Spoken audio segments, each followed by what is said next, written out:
thing that makes podcasting beautiful to me is that I think we're right now, thanks in large part to you and some of the other early, entrants, guys that paved the way, is that it's a real thing. It's a real discussion. Like there's no script. We didn't talk about what we're going to talk about before. Whereas when you go out there and you see these like highly overproduced or like media infused podcasts, like it's not like real.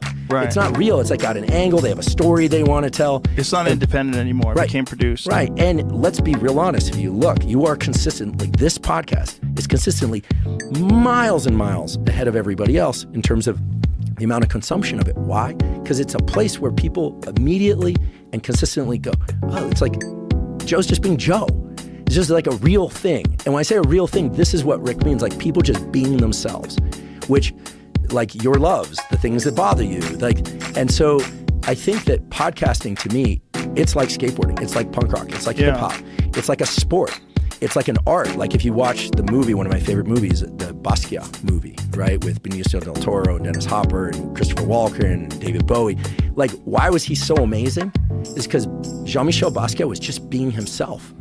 Until the fame got to him, an article got written about how he was, Warhol's lapdog, they called him, or something like that. And you can see him obsessing about it. And there's this amazing riff. If people haven't seen it, they should just look up on YouTube, like, how long does it take to get famous from the movie Basquiat? And it's Benicio del Toro, who plays the young Vincent Gallo, telling him, here's what happens when you get famous.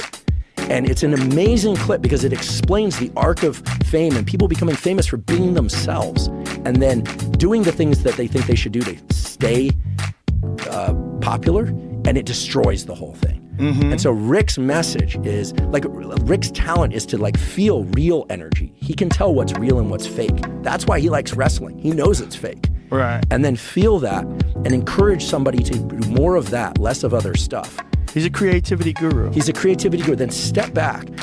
But the message he just keeps saying, and most of our conversations end with him just saying like, yeah, man, just continue to be you.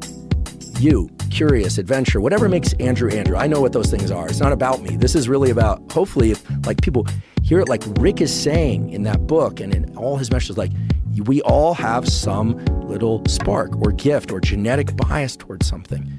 Yeah. And if you feed that, like, and it's a benevolent thing, you become that. It's like it stays real. You also show a path to other people. Right. When you can actually just be yourself, people realize, maybe I can be myself too.